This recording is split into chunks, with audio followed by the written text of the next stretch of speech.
কোরআনে কারিমে বলেছেন তাহসাবুনাহু হাইয়িনা, কারো চরিত্র সম্পর্কে তুমি একটা সন্দেহমূলক কথা উঠাই দিলা, এটাকে তোমরা মনে করো খুব হালকা জিনিস, ওয়া হুয়া ইনদাল্লাহি আযীম, অথচ এটা আল্লাহর কাছে অনেক বড় অপরাধ, বিশাল বড় অপরাধের কথা, কবিরা গুনাহ।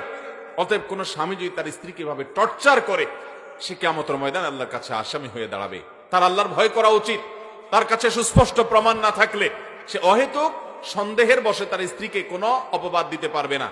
কোরআনে কারিমে আপনারা জানেন একটা আয়াত আছে, আল্লাহ তাআলা নাজিল করেছেন, যদি কেউ ওয়াল্লাযীনা ইয়ারমুনাল মুহসানাত আল গাফিলাত, যদি কেউ সতী নারীকে দোষ দেয় যে তুমি অমুকের সাথে সম্পর্ক করো, তুমি কারোর সাথে হারাম রিলেশন করো, তুমি কারোর সাথে 2 নম্বর সম্পর্কে আছো, এরকম যদি কোনো অপবাদ দেয়, জিনার অপবাদ যদি কোনো মানুষ দেয়, যে কেউ, এমনকি স্বামী হোক, যে কেউ হোক যদি দেয়, এবং সে যদি সেটা উপযুক্ত সাক্ষ্য প্রমাণ দিয়ে প্রমাণ করতে না পারে সন্দেহাতীত ভাবে, কোরআন বলেছে ফাজলিদুহুম 80 জালদা, এই সমস্ত মিথ্যা অপবাদকারীদেরকে 80 বেত দিতে হবে ইসলামী বিচারিক ভাবে।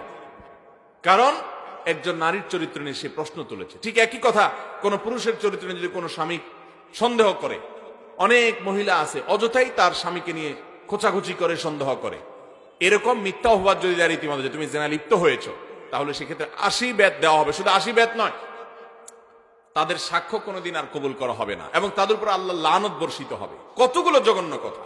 বিধায় দাম্পত্য জীবনে পরস্পর প্রতি এরকম সন্দেহ করবেন না, আল্লাহকে ভয় করেন।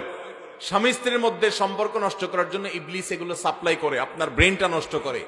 নিজেদের প্রতি আস্থা এবং বিশ্বাস রাখবেন যতক্ষণ পর্যন্ত আপনার কাছে অন্যায় কোনো কিছু প্রমাণিত না হবে, বা জোরালো প্রবল কোনো প্রমাণ আপনার কাছে না থাকবে।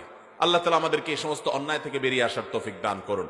শুধু স্বামী স্ত্রী না, আমরা অন্যের ব্যাপারে একটু কোন রকম সন্দেহের লেশ পাইলেই আমরা তার গোষ্ঠী উদ্ধার করার জন্য লেগে যাই। খুব জঘন্য অপরাধ এটা।